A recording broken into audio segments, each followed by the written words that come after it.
I am leaving my wife tomorrow, and I couldn't be happier. I've been married for 10 years, and before that, we dated for 6. I felt a lot of pressure from both our families to get married, but something deep down told me it wasn't right. I brushed it off as cold feet and went through with it. From the moment we said I do, things took a turn. On our honeymoon, she complained about the hotel I booked. In the months that followed, her focus shifted to wanting a new apartment, a new car, and expensive gifts. It felt like the moment she got the ring, it was all about what I could provide for her. We stopped being intimate, we stopped laughing, and our conversations revolved solely around money. We don't have kids. She said she wanted them before marriage, then changed her mind. Our home feels cold and lifeless, and I've grown to resent it. As a doctor, I make a decent living, but it's not enough to support the lifestyle she demands. I've saved just enough to sustain myself for a few months after I leave. I've rented a small apartment across town, filled with simple furniture, and I'm ready to start fresh. I plan to trade in the luxury car for something more practical, and I'm beginning therapy next week. Tomorrow, I'll tell her I'm leaving. I expect tears and pleas for therapy, but I've made up my mind. I regret wasting so much time in a marriage that never felt right. The next morning, I paced the kitchen, rehearsing what I needed to say. When she finally came down, I felt surprisingly calm. I told her I wanted a divorce and that I hadn't felt happy in a long time. Immediately, the gaslighting began. She cried about how I never bring her flowers and how I don't support her. I reminded her of the therapy sessions we discussed, but never attended. I expressed how it felt when she dismissed my feelings. Her crying escalated into begging. But I felt nothing. Whatever connection I once had was gone. I walked out, and she flooded my phone with calls and messages, ranging from anger to desperation. Even my mother called, but I calmly explained that I couldn't continue being drained emotionally and financially. To my surprise, she was supportive. Now, I'm in my new apartment, unrolling my mattress and grabbing some takeout. I have everything I need for the next few days. My wife will be served tomorrow, and I keep waiting for sadness to hit me, but it hasn't. Instead, I feel a weight lifted off my shoulders. My future is full of possibilities. I plan to travel, explore new restaurants, and take a job that brings me joy rather than just money. And yes, I'll ask out the barista who's been flirting with me. I know some people think it's inappropriate, but we've shared a connection over the past year. Cheers to new beginnings. I'm going to enjoy a beer and take a walk around my new neighborhood. Update: I told my husband I don't trust him, and now I don't know what to do. Thank you to everyone for helping me feel validated in my exhaustion, while also calling me out and helping me see my husband's perspective. Here's the current situation. I flew home for the weekend for a girls' trip with my mom and aunt, while my husband stayed home to watch the UFC fight with a few friends. Sunday morning, I texted him to confirm my flight times so he could pick me up, and he replied, "I'll be there. We need to talk." When I landed and got to the car, he surprised me with flowers. He said, "I'm sorry, I shouldn't have forgotten the tomatoes." I thanked him but explained, it wasn't really about the tomatoes. Before I could elaborate, he said, "I know. That's what I wanted to talk to you about." He told me that during the fight, his friends asked where I was, and when he said I was with family, they jokingly asked if he was in trouble. He admitted he was and shared our fight with them. His friends, Chase and Alex, told him he missed the point and was in the wrong. Andrew, who wasn't in a relationship, stayed out of it. He concluded that he was wrong and needed to apologize for whatever the real issue was. I was shocked. I asked, "Do you even know what you're apologizing for?" He said, "Yeah, I forget things sometimes, and you have to do it for me. This time, I forgot the tomatoes, and you got mad and snapped at me." I took a moment to collect my thoughts before saying, "No, the issue is that you don't listen to me. I was upset about the tomatoes because it was the final straw. You don't just forget things at the store. You forget the things you've agreed to do. How many times do I have to ask you to help me cook or around the house? How many chore charts and lists do we need for you to actually help?" He got defensive and said, "If you reminded me of the things you need me to do, I would do them." I replied, "That's the problem. Asking you to do things and then reminding you is exhausting. I need you to remember. Write it down, set an alarm, find a way to make it work. I can't keep asking you to step up. I need you to actually step up." After a few minutes of silence, I suggested, "I think we need to go to couples counseling. I don't think we can solve this on our own." He said, "Fine," and drove the rest of the way home in silence. When we got home, he went into his game room and started blasting music. I knocked on the door and asked if we could finish our conversation. He responded, "You already figured it out for us, so what else is there to talk about?" I said, "This is childish. I'm leaving. You don't want to figure things out, just the two of us, and you don't want professional help. I can't do this alone. I'm going to my parents' house. Let me know when you're ready to talk." And I left. That was 2 days ago, and I'm still at my parents' house. The only texts I've received from him are about where things are or when I'm coming back.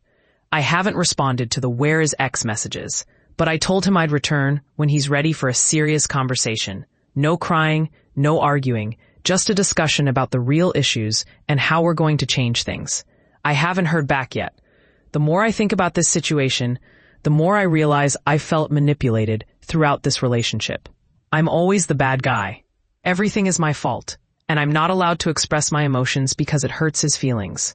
This, along with the constant forgetfulness, is too much. I want to have a real conversation with him, but history shows it won't lead anywhere. If he doesn't agree to couples therapy or find another way to show me he wants this too, I'm leaving. I can't fight for this on my own. Thank you all for your advice. P.S. I saw a comment about the timing of the posts and wanted to clarify. The big fight happened last Thursday. I tried to post the original message on Friday before my trip, but it got taken down due to formatting issues. When I reposted it, I didn't change everything to past tense. I returned from my trip Sunday and posted this update on Tuesday. A 71-year-old woman approached me asking for help moving a shelf for $10. It became more than I bargained for. I'm 29 years old and currently living in a homeless shelter. For months, I've had no income, and about a month ago, my wallet was stolen, taking every form of identification I had. After Thanksgiving, I went to a church that offers a soup kitchen, hoping to get a photo ID to help me obtain a state ID for work. They only provide that service on Mondays, but I enjoyed some Thanksgiving leftovers while I was there. On my way out, I met a woman who offered me a bag of food. She was 71, living alone, and shared that she had no family around. She mentioned a boy she loved who was in prison, and then asked if I could help her move a shelf for $10. I was strong and used to helping people back home, so I agreed. As we walked to her apartment, she told me about helping homeless men in the past and how she would treat me like family. She showed me pictures of people from her church and talked about her long hair and experiences in Hollywood. Then she'd ask me to walk on the inside of the sidewalk and mentioned her identity. She said, "As long as you treat me as a woman, we'll be all right." I was a bit taken aback, but it didn't change how I felt about helping her. As we continued talking, she shared stories about her past and how some young men in her neighborhood would bother her. I pieced together that she had a unique perspective on her identity, but I didn't judge her for it. When we arrived at her apartment, she bought me some cigarettes and kept steering the conversation toward other men she had helped, lamenting how some had stolen from her. After moving the shelf, I asked to use the bathroom. Unfortunately, the door wouldn't shut properly, and while I was in there, she opened the door to talk to me. I felt uncomfortable and expressed that I wanted some privacy. She got upset and stormed off, saying I didn't need to be there if I felt that way. Once I finished, she showed me her bedroom and suggested I come back after my shelter's bed check to hang out. She mentioned having weed but didn't smoke herself. I thought it was just her way of helping me out, similar to how I had platonic friendships back home. But then things escalated. She asked for a hug, got touchy, and even kissed me on the head. When she asked to spray cologne on me, I felt increasingly uncomfortable. I usually let advances slide, hoping my disinterest would be enough to send a message, and eventually, she seemed to get the hint. We took the train uptown to shop, where she bought me some clothes. But even on the way back, her conversation and actions were pushing my boundaries. She mentioned getting a text from one of her other friends, and by that point, I was relieved to be heading back. The worst part of the day came when I went to the liquor store to spend the $10 she had given me, only to realize it had fallen out of my pocket. I dragged myself back to the shelter, feeling defeated, and went straight to sleep. Now, the morning after, I can't shake the strange experience. It's been weighing on me, and it feels so wild and unusual that I have no one to talk to about it. So here I am, sharing my story. This blew up in another sub, and people suggested I post it here. So yeah, cross-posting. I want to share a story from my time working at a financial firm back in 2000. We had about 1,800 employees with a sales force of 200. I was one of those salesmen. Every April, we held our annual meeting, and it was a big deal. The CEO delivered a speech celebrating the company's best year ever. We were all excited about the bonuses we had earned, which were based on our sales performance. In May, we submitted memos justifying why we deserved those bonuses. I detailed the sales growth in my territory and felt confident, but when June arrived, my bonus was 0. Not just mine. Less than 20% of the sales team received bonuses. The atmosphere on the sales floor turned chaotic. Everyone was furious, and emails flew back and forth, filled with anger. Supervisors were caught in the crossfire, trying to explain why they received bonuses while their teams did not. For a week, productivity plummeted. Many of us stopped showing up, and those who did were just as frustrated as I was. I started reading job ads at my desk, refusing to answer calls or make sales. When my boss confronted me, I told him I wouldn't work until I received the bonus I had earned. The next day, I was called into the regional sales manager's office. She asked me to explain my actions, but I told her she already knew. I calmly laid out how much money the company was losing by not having me sell. The day after that, I met with the national sales manager. He acknowledged my frustration and hinted that I would receive my check soon. I told him I wouldn't start working again until I had that check in hand. The following day, an email went out to the entire sales force announcing that bonuses would be issued shortly. I received a personal email from the national sales manager, promising to hand-deliver my check. When he arrived, I thanked him for the check and handed him my resignation, effective immediately. I requested my unused vacation pay before leaving. As I cleaned out my desk, a coworker also resigned. We ended up celebrating at a bar across the street. In the following months, I learned that even after issuing the bonuses, the company lost about 20% of its sales force. It was a clear example of corporate greed, and I was glad to be out.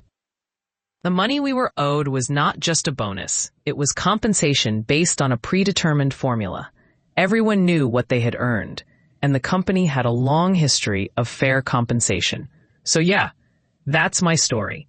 Sometimes standing up for what you deserve can lead to unexpected freedom. I secretly hope my buddy never finds a girlfriend. My friend John is a self-described kissless virgin. At 26, he's never had a girlfriend or even been on a date. He often makes self-deprecating jokes about it, but in private, he confides in me that he's genuinely worried about his future. He feels like he's running out of time to find someone special. Despite his efforts, he can't figure out why he's still single. I want nothing more than for him to be happy. But I know the reasons behind his struggles. John is a great friend, but he has a hard time approaching women romantically. He's terrified of rejection and has low self-esteem. When he does muster the courage to ask for a girl's number, he often gets turned down, which sends him into a depressive spiral for weeks. I suggested online dating, thinking it might help him. My first 2 relationships started in school, but my current girlfriend and I met online. I figured it could work for him too, especially since the matching system would eliminate some of the uncertainty. But since he started using the apps, he hasn't gotten a single date, while I've had multiple. He constantly compares our experiences, which only deepens his despair. When we talked about his approach, he mentioned that he assumes he'll get to talk to a girl he likes. So when he doesn't receive a match, he takes it personally. I tried to explain that just because he likes someone doesn't mean they'll reciprocate, but he struggles to grasp this concept. It's as if he's so starved for attention that he builds up unrealistic expectations and feels hurt when they aren't met. We've all tried to tell John that he needs to be more patient and manage his expectations, but he insists he's not desperate, just lonely. The truth is, he comes off as desperate. When we offer advice to help him shift his mindset, he gets defensive. John isn't unattractive, but he doesn't make the best choices. He lives with his parents, works an entry-level retail job, and has no plans to improve his situation. He neglects his appearance, letting his hair grow wild and only shaving it off every few months. He often asks, "What am I doing wrong?" But when we point out his habits, he reacts defensively. I genuinely think he could benefit from seeing a therapist, but he dismisses that idea too. He's very vocal about his opinions, even when they're in the minority. Despite hearing advice from the 3 women in our friend group, he refuses to accept it because it doesn't align with his views. It's ironic. He's confident about trivial matters, but lacks confidence where it truly counts. He'll defend misguided opinions with certainty, yet when we offer him guidance on attracting women, he perceives it as a personal attack. In one conversation, he revealed how he truly sees things. He believes he's been betrayed by the world and that it's the modern woman's fault for his single status. He views women more as obstacles to conquer than as partners to share life with. He feels entitled to someone, despite not putting in the work to deserve it. For these reasons, I hope he never finds a girlfriend. Initially, I felt sorry for him and wanted to help, but as time goes on, I'm seeing his true colors. He doesn't view women as equals. He wants someone to serve him. I fear he'll never change, and I don't want any woman to bear the burden of his misguided beliefs. There's no fixing him. Em tried to get her daughter my job because I'm chubby. This happened today, and I just had to share. I'm a college student home for the summer, and with the stay-at-home order being lifted, businesses are starting to open up again. My parents want me to have a summer job to gain experience, which I appreciate since I get to keep all the money I earn. Now, I'm not a skinny girl. I'm 5'6" and weigh about 140 to 145 pounds, and I carry most of it in my hips and thighs. The freshman 15 hit me pretty hard, as I used to weigh around 120. After finishing my last online final, my dad called to tell me that a friend of his was looking for girls to work in the office, answering phones and such. I was excited because that's exactly what I wanted. I put on a dress, printed my resume, and drove down to the office. The ladies inside were really nice and asked me to fill out an application. That's when the entitled mom entered the scene. As I was filling out my application, she walked in with her daughter. She announced that they were there for the job opening and that her daughter wanted to apply. I thought it was a bit odd when they sat right next to me in the lobby, but I didn't say anything. The mom turned to me and asked if I was applying too. I replied yes, and she made a little dismissive sound. I ignored her and went to ask one of the desk ladies a question about the application. When I returned, the mom was already at the desk, questioning the process. She asked if her daughter really needed to fill out the application. The desk lady explained that it was protocol and that the boss would review all applications before deciding who to interview. The mom insisted that her daughter was an aspiring model and had won a local pageant. She believed the boss needed to see her daughter to understand who he wanted behind the counter. The desk lady tried to explain that looks didn't matter for this job, but the mom leaned in closer and said, "Let's face it, he isn't going to want a chubby girl up here, is he?" At that moment, I felt a sting of humiliation. I could feel tears welling up, but I refused to let her see me cry. I quickly handed my application to the desk lady and tried to leave. Then, the second desk lady, who was plus-sized herself, called out to me. She asked the entitled mom if she really knew the boss well enough to assume he'd prefer a skinny woman behind the desk. The mom replied that she assumed so, but the desk lady wasn't having it. She revealed that she was the boss's wife and had worked there for almost 15 years. She took personal offense to the mom's comments and told her to wait in the car while her daughter filled out her application. The mom and daughter stormed out, and the desk ladies assured me that they would vouch for me with the boss. I left feeling hopeful about the job. Later, I went in for an interview, and it went well. I'm just waiting for a call now, and I'll keep you updated. Every woman I get close to has some form of experience with sexual abuse, and it's made me realize how much of a massive problem it truly is. Recently, while out with some new friends, one girl I've become particularly close to shared her story about a guy who has been stalking her. She had mentioned his strange behavior before, but this time she revealed that he had actually assaulted her at a house party a long time ago. The thought of still dealing with his obsession scares her deeply. I could see how difficult it was for her to relive those memories, and my heart broke for her. What struck me is that every girl I'm close to has a similar story. My closest friend was drugged after meeting up with a guy she thought was a friend. He tried to make a move on her, despite knowing she was in a relationship. Thankfully, one of her friends was there to help her get home safely. The story that impacted me the most came from a girl I got close to last year. She seemed intimidating at first, but she's one of the kindest people I know. She opened up about being assaulted when she was just 14. The trauma led to waves of depression and anxiety, especially after the perpetrator spread lies about her. She had to seek psychiatric help and struggled to trust anyone. Even though she spoke about it with a smile, I could hear the pain in her voice. It's heartbreaking that so many women feel the need to downplay their experiences, saying it's in the past or apologizing for bringing it up. It's a sad reality that every girl seems to have a story like this. They carry their pain quietly, feeling like a burden for sharing. I've come to realize how widespread this issue is. As a guy, I've had a certain level of privilege that kept me unaware of the depth of this problem. It's then eye-opening to learn how many people around me have been affected. Each story I hear breaks my heart, but it also fills me with respect for these women. Their strength and bravery in facing such trauma is nothing short of inspiring. I may never fully understand what they've gone through, but I admire their resilience. Even when they feel vulnerable, their courage shines through. I want to acknowledge everyone who has shared their experiences.